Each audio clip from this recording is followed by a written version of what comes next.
incident, we are going to go ahead and transfer you to that individual. The individual on the other line of the phone identifies himself as an investigator with the Social Security Administration, says, ma'am, we want to tell you about this fraud. We're looking into it. And because we're talking to you over the phone and you might doubt that who I am, I'm going to go ahead and text you my credentials. So they get sent a fake credentials, reportedly being from the Social Security Administration. At that point, the person perpetrating to be from the Social Security Administration asked for their bank account information and wanted more pertinent information. Again, our customer had picked up on the fact that this might be fraud and disconnected at that time. So, but these are things that are starting to increase as technology increases. We're seeing a more hands-on approach and involving fraud. So the question is, do you know somebody personally over the past 2 years has either been a victim of some type of fraud? Those are out there. I'm sure everybody could say that yes, that whether it's for a business or an individual, at some point in the past couple of years, somebody has been a victim of fraud that you know. Now here at Fnba, when we talk with our customers and they bring in, deposits, and Jacob, for some reason, this is advancing faster. Okay. We talk to our customers, and over the past year, or this year alone, we have had 91 instances where we've identified fraudulent activity, where one of our customers had been potentially wrapped up into or conned in some type of fraud. Out of those 91 items, it was over a $2.5 million losses that we prevented for our customers and our organization. And since 2002, since we've started to track these type of instances, we've eliminated over 2,000 type of items for a potential loss of $19 million. So this just speaks volumes, is that these numbers, this 91, is up tremendously from the previous year. Now, so the bottom line is kind of the question is not if you will be a victim, but when and how much you will lose when it happens. We need to make sure that we're staying diligent, that if somebody contacts you, whether it's an email, a phone call, a letter, that we stop and pause, that we ask ourselves, does what is requesting or the information that's being asked make sense? Think before you act, because once you act on it and you provide information, the clock starts, and we have certain amount of time to be able to undo what will be done. So we need to make sure that as you all are presented with things, that we are evaluating it. Doesn't make sense, because again, once you provide information, we can't unring that bell. So fraud is on the rise. Statistically, the amount of check fraud reported by banks nearly doubled in 2022 compared to the previous year. In 2022, almost $8.8 billion was lost to fraud alone. In 2022, financial losses from fraud increased by more than 30%. Now, here in Alaska, I'm a member of a group that we talk to other financial institutions about fraud trends, and we are all kind of seeing the same thing across the board in Alaska. And I also talk with other organizations outside of the state of Alaska, and they are all saying the same thing, is that fraud this year has increased tremendously, and that it can become overwhelming to deal with. Imposter scams, when those do happen, and those are ones where somebody's either calling you, and we'll get into some scenarios here in a bit, but those typically will cost the victim on average $1,000. We have seen some scams where tens of thousands of dollars have been lost. So again, think before you act. Once you initiate it, once you provide that information, we're on the clock.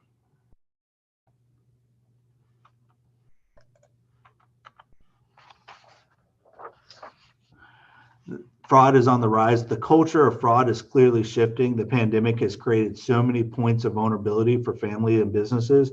Um, you know, there are employee scams, there's Facebook market scams, there's, the live threats of, Social Security, law enforcement. If you have a warrant out for your arrest, if you don't provide information and pay this debt, for your warrant, a warrant will be issued for your arrest. So there's a lot of things that have shifted to where we haven't had to deal with in the past.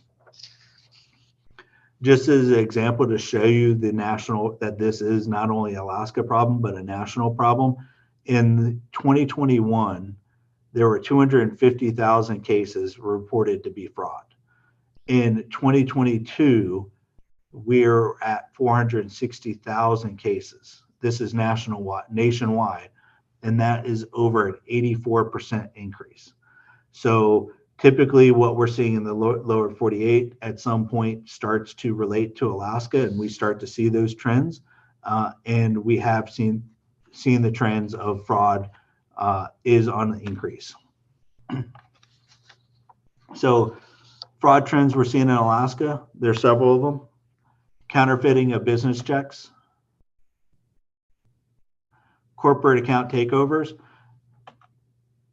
stolen checks, credit card fraud,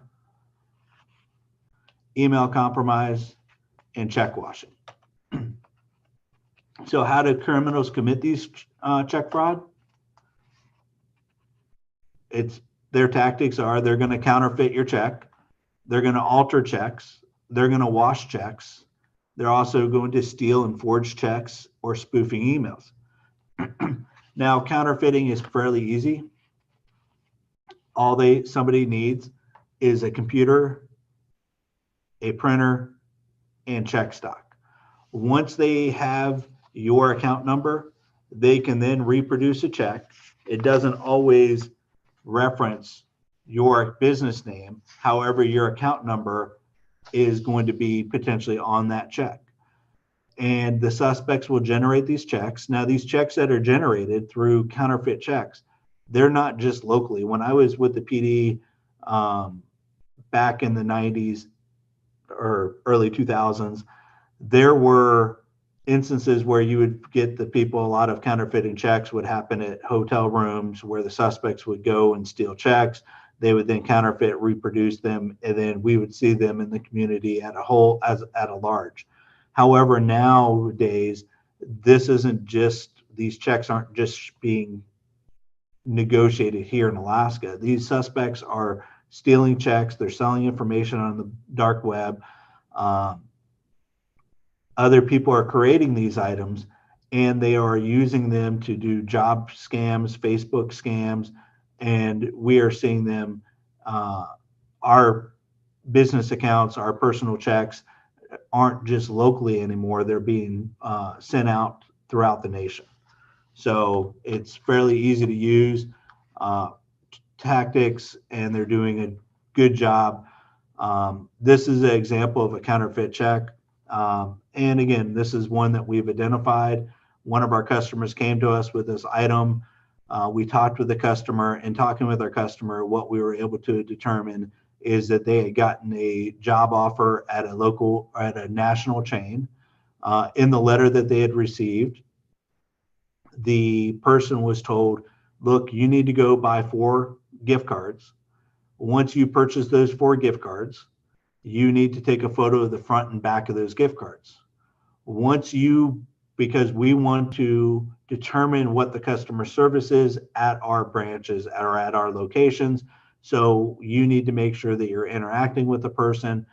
Once you do so, you come back with the gift cards, you take a photo of it, you let us know what your experience has been. And then once you've completed that task, you will be able to keep the additional $600.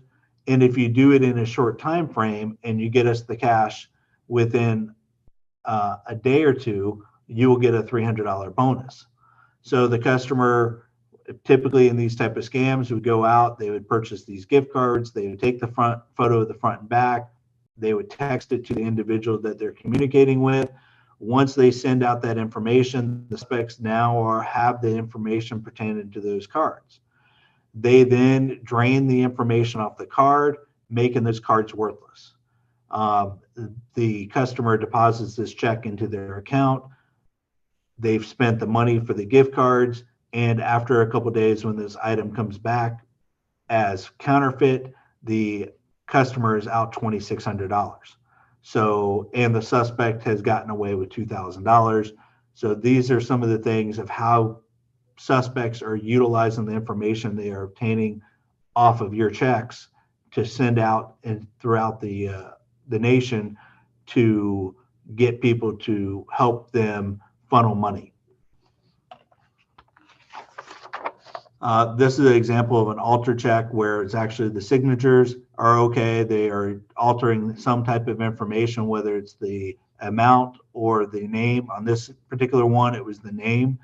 The suspects had used a razor blade and scratched off the name, used a typewriter to type in the name that they wanted the check to be made payable to. And that's why you see that there's a different kind of font in the will pay to. The name Russell is darker than the Anchorage address. So they get pretty sophisticated, and some of this stuff is low level. Check washing, fraudsters erase the ink on a check from chemicals mostly found at a house. It can be acetone found in sanitizing wipes, nail polish remover, and etc. This accounts for $1 billion of loss per year in the U.S. One thing I want to stress is there are easy tools, and Cindy is going to talk a little bit about some of the things that we have available to help minimize and identify fraud. But one of the things that you all also need to make sure and utilize is monitor your accounts on a daily basis. Whether it's your personal account, your business accounts, you should be having online banking and monitoring your accounts to look for things that are unusual. Implement, if you have credit cards, implement those alerts that alert you if there's some uncommon spending habits going on or purchases that are being made. Utilize the technology that is available to help safeguard yourself, because the few minutes that we spend in the front end will save you tons of time on the back end. This is an example of check washing. They take this check, they dip it into acetone or some type of chemical. They then leave your signature in place. They then change the amount and the pay to the order of. They take it into a branch, they cash it, they deposit it at their bank. And this is an example of check washing where it doesn't really deteriorate the check itself. So if you don't know what you're looking for, it's something that's easily missed. This is another example of a wash check. Spoofing emails. Spoofing is the act of disguising communication from an unknown source and making it appear from somebody that you know or trust. Now, one of the things that we're starting to see as well here at Fnba and talking with some others, at other organizations, is email requests that come into your business saying, hey, look, we need to change our address where these checks are being sent to. They're changing the address from a local address to an address out of state. So you need to make sure that you talk with your staff that when you all do get an email, whether it's for payroll, direct deposits, or billing changes, that you all clearly take a look at what the request is, evaluate it, does it make sense? And the most importantly is whenever a change is made, contact the business that you do business with at a known number, not the number that's on the email, but a known number to you, and verify that the information is legit. Because what's happening is that the people are redirecting checks, payroll checks, direct deposits, and business checks. So if you get a request that doesn't make sense, that people are wanting to go from changing the method of payment to the location of the payment, make sure that you are thinking before you act. So here's an example. Can anybody in the audience, and if you can communicate with Jacob, tell what the difference is or the discrepancy in these two emails are? And I'll give you a second to see if somebody can chime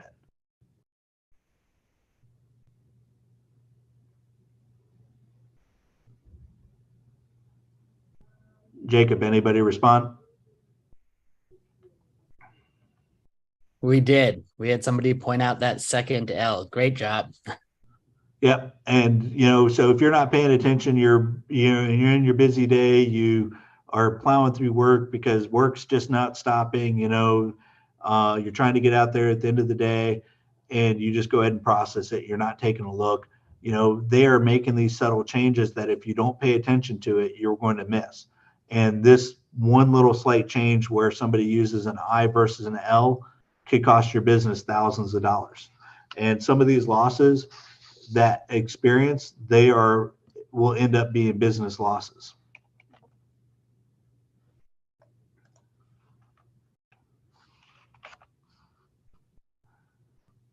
Let's try to get control back. Okay, so we talked about high pressure tactics.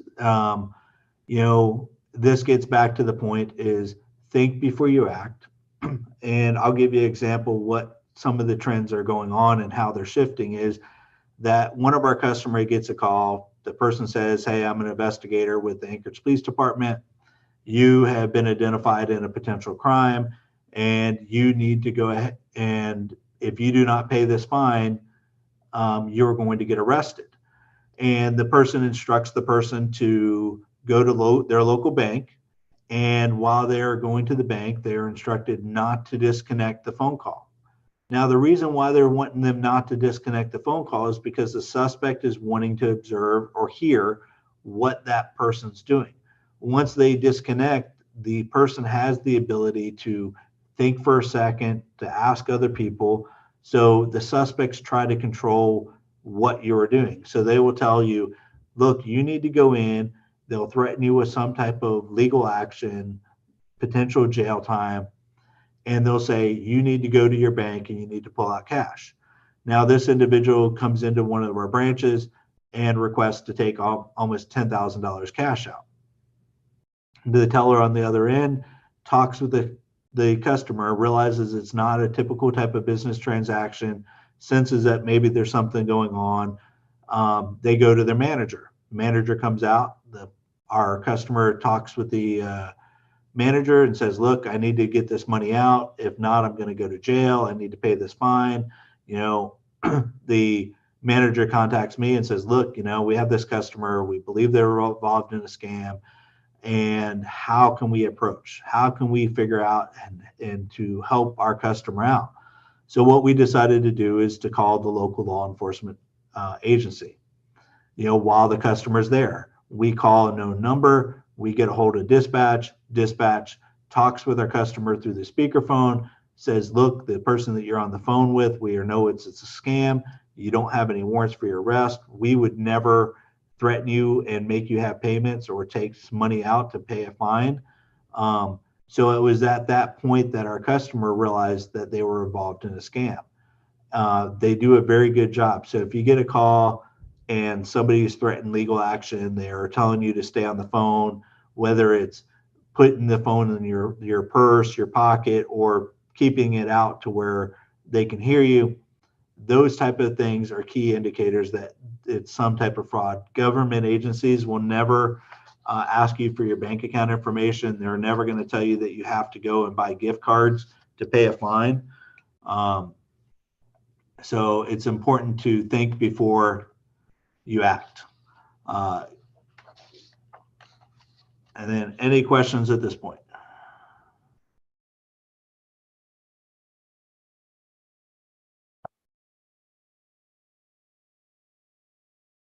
Hi, James. Yeah, we do have a couple questions here I'm going to throw out to you. First one is there anything we can do to help prevent our checks from being altered or washed? Here's what I found.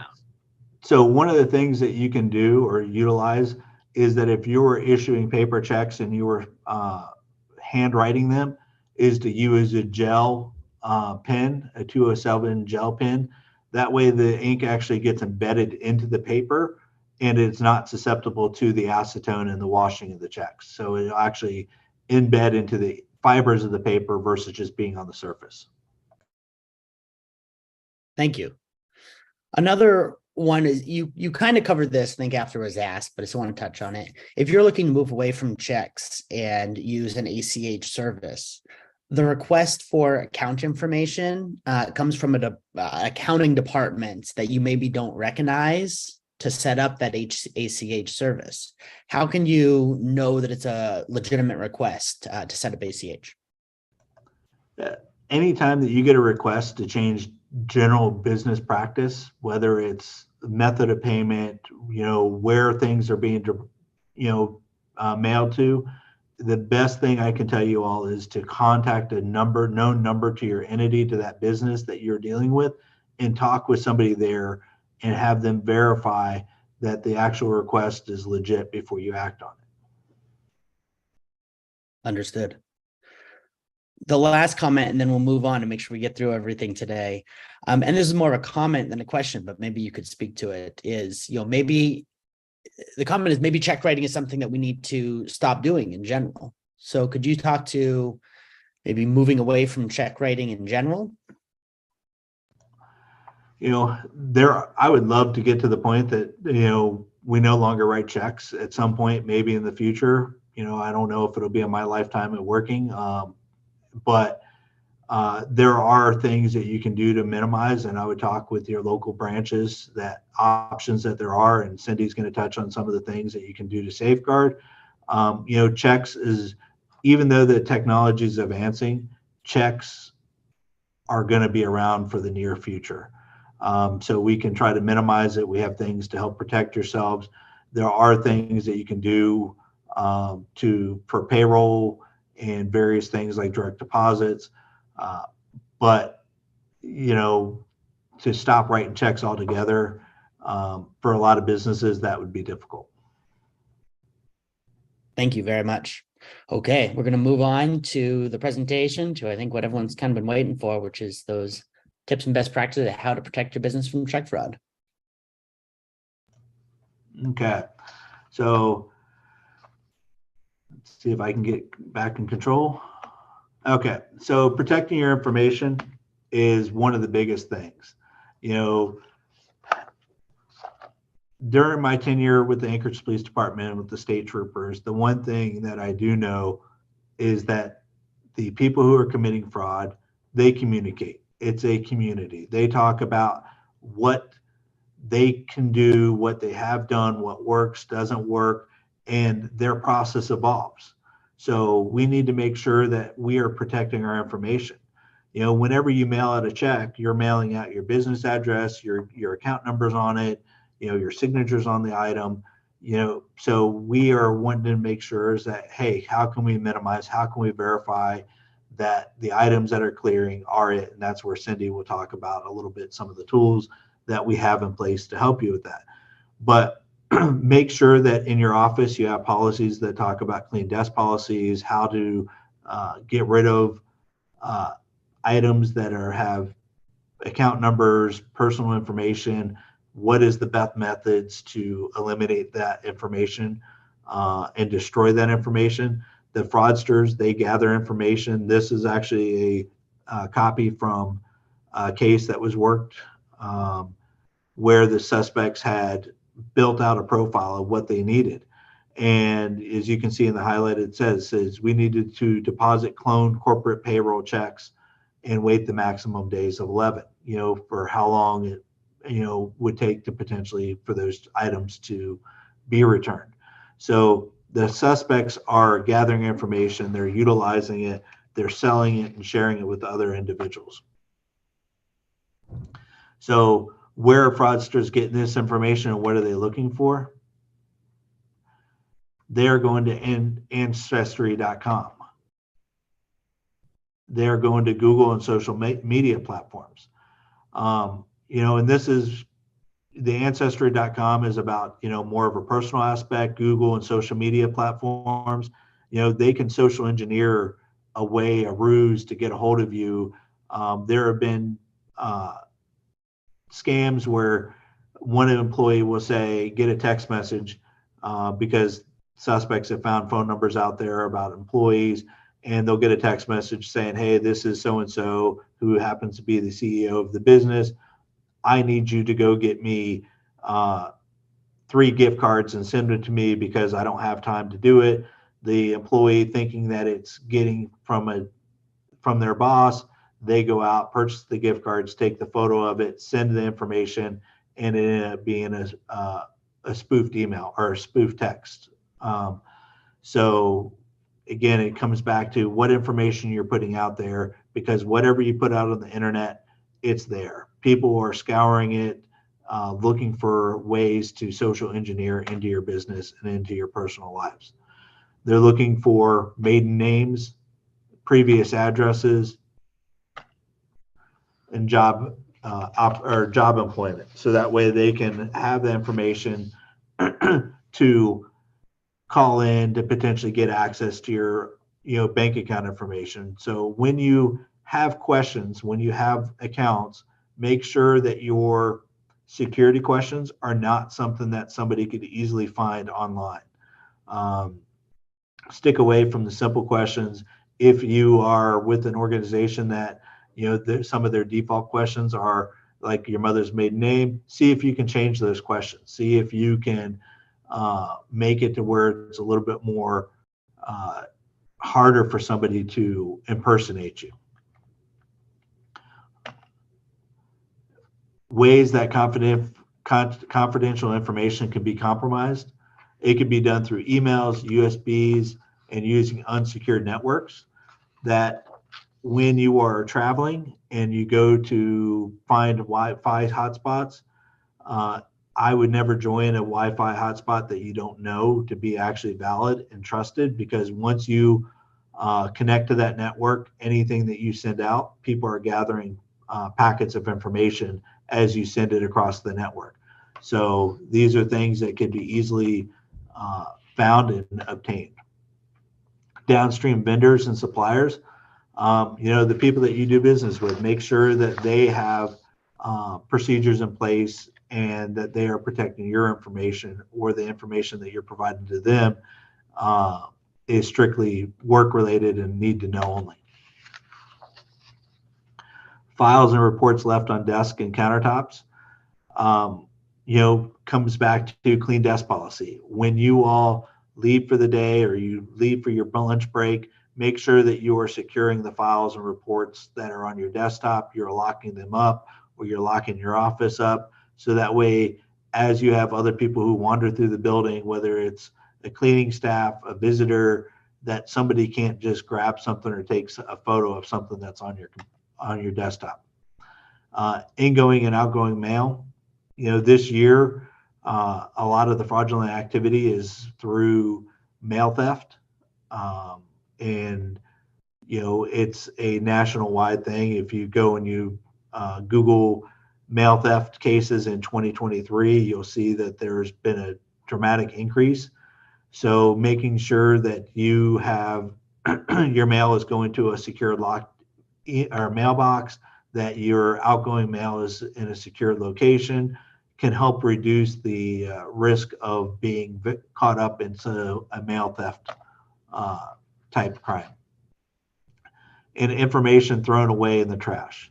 So think before you throw it out. If it's something that has pertinent information, put it in the shred versus just the trash can. Active awareness. We need to make sure that we're shifting away from reactive to where we're going to active awareness in order to prevent check fraud, credit card fraud, and online banking. Again, we want to utilize the tools that we have and technology that we have at our disposal. We are wanting to go online, looking at our accounts. Hey, is there something that's not quite right about a transaction? Are our transactions all about the same? If you see your average transactions are $100, and those are the checks that you write, then all of a sudden you see $1,000 check, that doesn't make sense. Look into it. Go and talk with your local banker. See what's going on, because the sooner that we can get the information, the better we are to be able to help protect you and recover funds. Two rules to remember.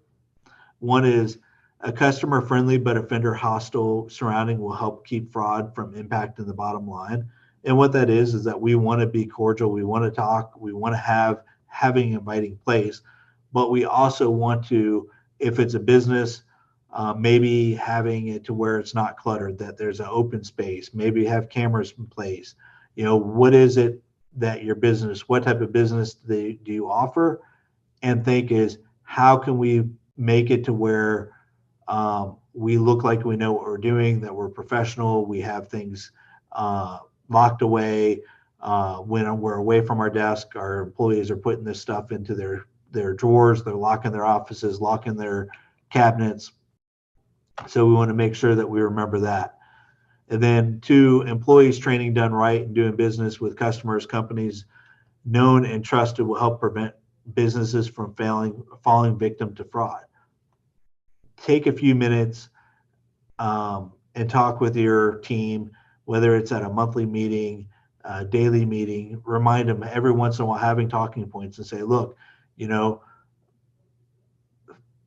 slow is fast. If we do things the right way and we take our time up front, we are going to spend less time in the long run than if we miss something, we act on something, and now all of a sudden it's costed us thousands of dollars in time and resources. We're having to change out accounts, we're having to change vendors' information. So make sure that you are investing in training, that you're making sure that the employees are following their procedures and their protocols that are in place, and that could help you save time in the long run. Protecting your business, ongoing security awareness programs, depending on what type of business you are, whether it's IT or physical security, you want to make sure that you have programs in place and best practices. Strong passwords using dual authentication. Make sure that you all require your passwords to change on a regular basis, that you're using, complex or passphrases for passwords, and that your employees are not using the same passwords for every account. Understanding the threats that potentially are at your business, so that way you can contact the right entities to help minimize your risk. Respond to the threats in real time. Once you see something doesn't quite seem right, take the time to investigate it, to take a look at it, because if something doesn't feel right, there's a potential that something isn't right. Again, monitor your accounts on a daily basis. That is one of the biggest things that you all and we all should be doing, is monitoring our accounts, looking for activities that do not seem to make sense. And if they don't, we're investigating and talking to our branches in a timely manner. And train your employees. Take the time to train your employees the correct way and have continual training. Protecting your business, continue. Use dual control. If you have things to where you're getting a cash of supplies, whether it's the check stocks, cash, maybe utilize dual control. Use a standalone bank for computer for banking. If you're going to have all your data there, have one computer that deals with the banking aspect versus multiple. Never connect to unknown Wi-Fi.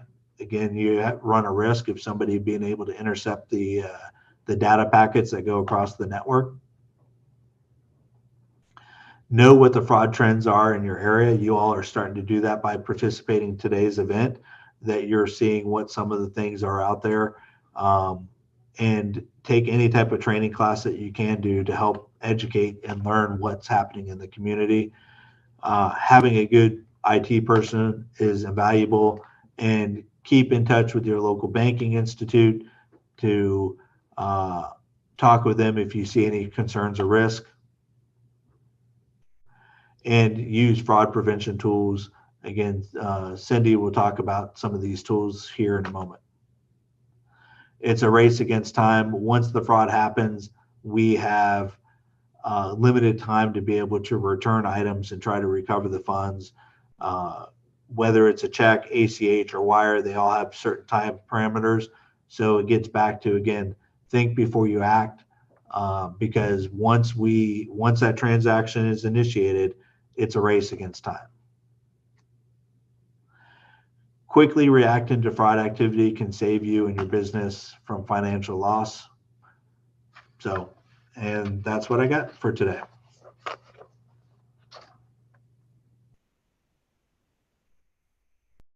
Thank you very much, James, for.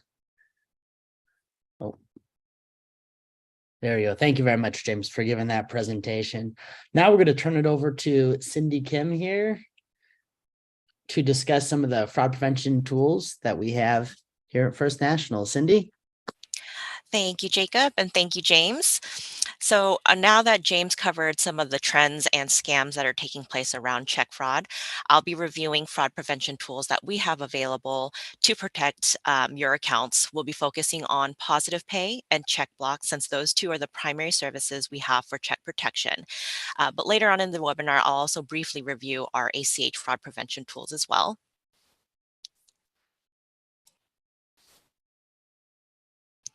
And of course, education, we can never underestimate education.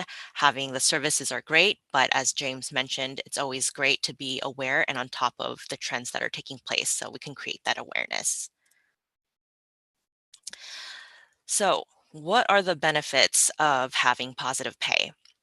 This fraud service helps to identify fraudulent checks that present to your accounts. Some of the benefits of having Positive Pay is that there's an email notification that is generated for potential fraudulent checks.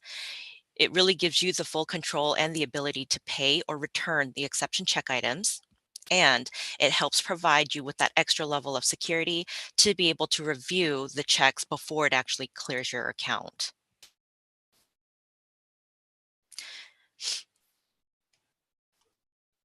How does Positive Pay work?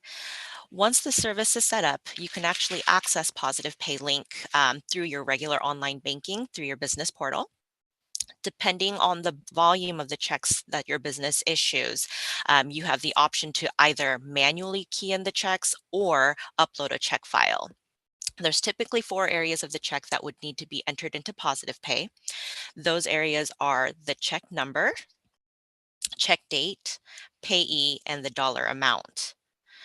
Once the check information is in Positive Pay, it will compare and match the information that is in our system with the check that's being presented at the time. It is a live system, so we want to make sure that the check file is uploaded in Positive Pay before the checks are actually distributed. Otherwise, the checks can be denied at the teller line. Most of the time, the branches are pretty good about reaching out to the business for verification, but if they can't connect with anyone during the time of verification, that check can be declined. At the time, if there are any discrepancies, that's when the exception or the email notification will be generated. There are typically 2 emails that are sent out. One sent out early in the morning at about 8 a.m. And then if the exceptions are not worked, there's another reminder email that's sent out at 10. All Positive Pay exception items must be worked by 12 p.m. Alaska Standard Time. Otherwise, the checks will automatically decision based on the default action that was provided during the Positive Pay agreement. So in this case, when you sign up for Positive Pay, there's 2 options. You could have it automatically pay if the exception items are not worked, or you could have it automatically returned. We do highly recommend having it auto set or defaulted to return, just because it's always easier to reissue payment rather than having to try to get that money back if you do have it on auto pay. So that's just something to keep in mind.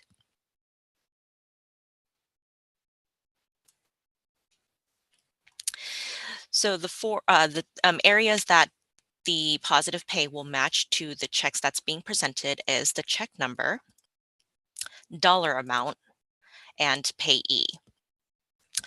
If there's any discrepancies in these areas, again, that's when an exception email or an alert would be created. You would get sent that notification. You would then have the ability to review the item and either pay or return the check. We always recommend, especially today with everything that's been taking place, is actually reviewing the image of the check, which you'll see later on in the live demo. Sarah may be able to show you where to click on to view the actual image. And that's because a lot of the time there are fraudsters that will only change the payee information. And if you're only comparing the check number and the check amount, there is a risk that you take of approving an actual fraudulent check if you're not checking the payee information. So very important to take the time to actually click on the actual check image, review all areas of the check before decisioning to actually approve to pay the item. Next, we actually have Sarah from our fulfillment support who will provide us with a live demo on our positive pay system. Hello, my name is Sarah. I have over 20 years in banking and 5 at First National Bank Alaska. I work in the fulfillment and support unit, and we help provide technical support for our business customers who utilize different payment services. Today I'm going to show you our positive pay program, and we'll start with our homepage for the website. Here you would change this to business banking, enter your credentials, click to log in, and that will get you to our dashboard on our website. Pardon me. From here, there are 2 ways to get to our positive pay program. First would be to click on checks and deposits and then positive pay, or from the dashboard, you can simply click on the link here. Once we're into positive pay, this is the program page. It outlines the item review, import a file, add an item, import exceptions, and item search. If you are choosing to enter your checks through the import a file, the bank will work with you to create a template. Once that is achieved, you can create a file, go to import a file, choose the file. If you have more than one account in positive pay, you would choose the account here, and then just click next, and that uploads the information into the program. Once you do that, you'll get the message here that says it was successfully imported. Should there be an issue with the import, you will find down under import exceptions a message. When you click on that, it'll tell you why. For example, this one shows that there's a duplicate item. You can then edit to change that, and then it will upload successfully. The second way to enter checks into the system would be to enter them individually under our Add an Item. Simply enter the information here, click Add Item. It is then in the system. When a check processes through, it is compared with the item that was entered. If there is a discrepancy, you'll see something under Item Review here. If you click on the Review tab and then Submit, you'll see the item shows up on this page. This will give you an opportunity to view the check and then either approve or return. To view the check, simply click on the check number and it will show you both the front and the back. Where Cindy was saying you could compare the information, you can then compare the information you see on this check with what was entered into the system. If you are choosing to approve the check, to pay it, simply click Approve and then Process Items. And it will say 1 item reviewed successfully. The last feature of positive pay to look at today is the item search. Here, if you want to know what happened to a check, say that you wrote in February that hasn't cleared your account, simply enter the check number or one of the other parameters listed here. Click Search, and it will show you the status of the check. This one has not been reconciled. As Cindy indicated earlier, for the item review, you will receive an email in the morning about 8 o'clock. If no decision has been made by 10, you'll receive a second notification, and the decision must be made by noon, or it will decision it based on your default settings. And that is our positive pay program. Thank you for your time. Thank you very much. Sarah, for jumping in, giving that presentation. So now we're going to turn things back over to Cindy here. And Cindy, you should have control of our presentation again. All right. Thank you, Jacob. And thank you so much, Sarah, for that demo. That was super helpful. I always love seeing demos.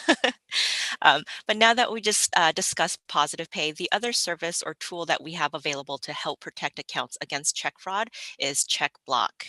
This is one of our newer fraud services that we started to offer.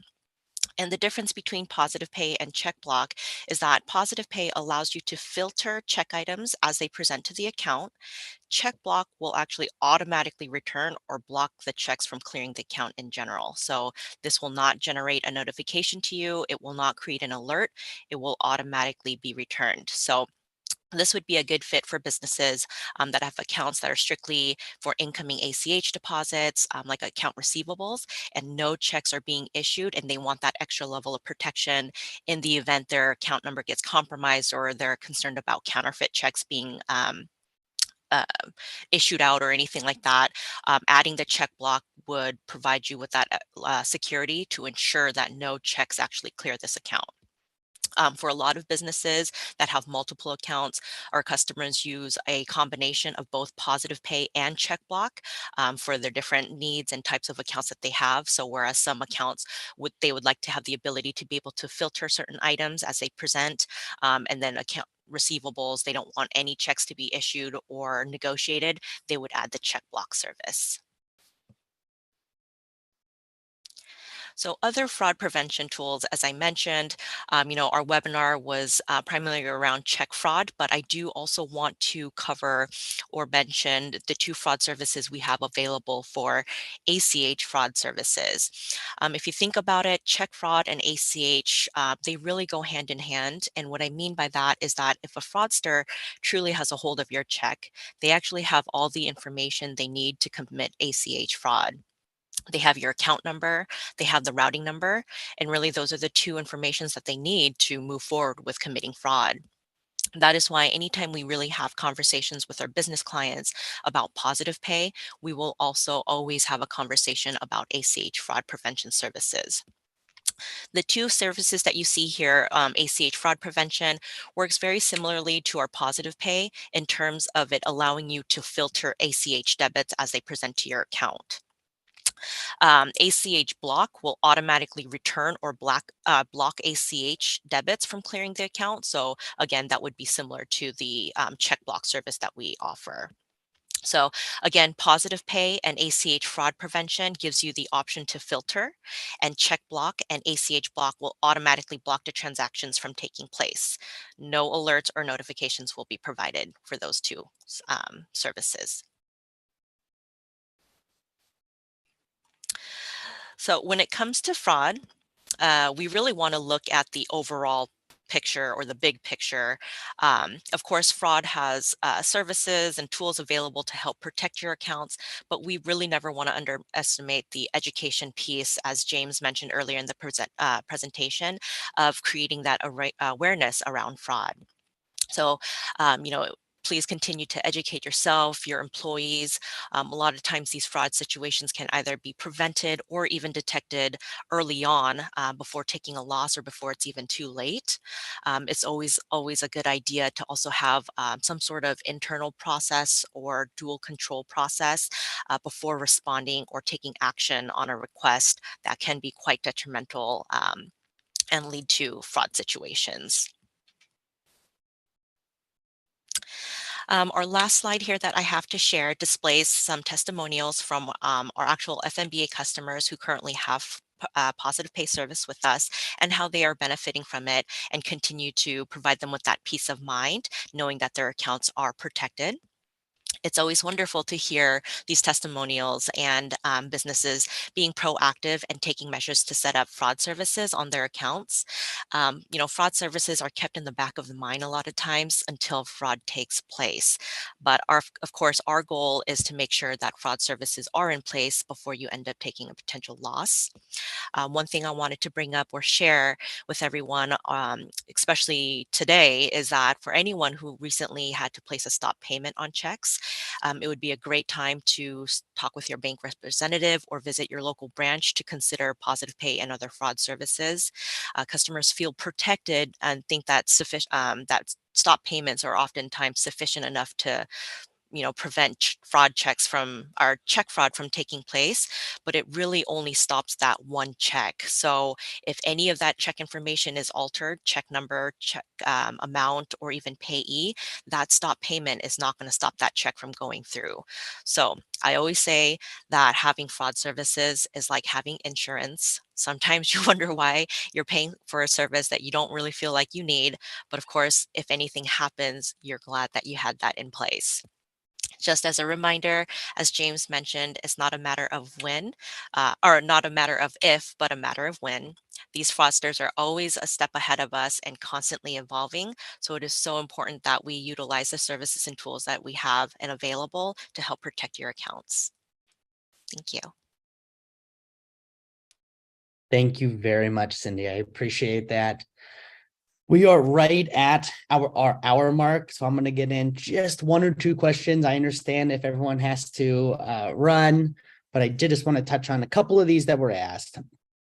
James, this first one is going to be for you, and it has to do with, and you may not know this, but an individual flies commercially quite a bit, and they sign up for the Wi-Fi service on Alaska Airlines. Is that a protected network? Do we need to be careful on that one? When you're utilizing, like Alaska Airlines, you're flying and you go and you connect to that network, generally it'll link if you go to the website. I think when you go in there, it'll direct you to it. But yes, that is the secured one. It's if you're seeing more than one appear, that's when you would want to question it. If you know that you're on a flight where they offer Wi-Fi, and the things that you're going through match what you typically do, then it reduces the odds. But if you go and you click to say, okay, I want to connect to the Alaska Airlines Wi-Fi, and then there's 2 or 3 of them that all look similar, at that point you would want to notify the flight attendant and say, hey, look, there's several options here. What is your secured one? So just be mindful, because again, they'll try to duplicate things on flights. Generally, when I've traveled, you'll only see the one. But if you see more than the one, that should make you pause. Thank you very much, James. Because we are so short on time, apologize about this. We'll just go do 2 more questions. And first one is, I'm going to go back to James and we'll finish with Cindy. So James, what action should I take if I find that I have been a victim of fraud recently or in the past? The first thing you're going to want to do is go to talk with your local bank representative person. You're going to want to identify how the compromise happened, and figure out where it happened to see if it's something that you need to address of maybe preventing future fraud. But the best thing to do is that if you are seeing fraudulent activity on your account, go talk with your personal banker. They can help you walk through it. If they have questions, they can reach out to myself or other people here at Fnba to help resolve your issues. But again, it's time is the essence. If you're seeing something unusual, talk with your banker. Thank you. Cindy, I'm going to finish with you here, and 2 questions, one from the audience and then one that I'm going to pose to you. So is there a cost associated with positive pay and the other fraud prevention services that you've mentioned today? And should I want to sign up for these services, what's the next step to sign up for positive pay or any of the others?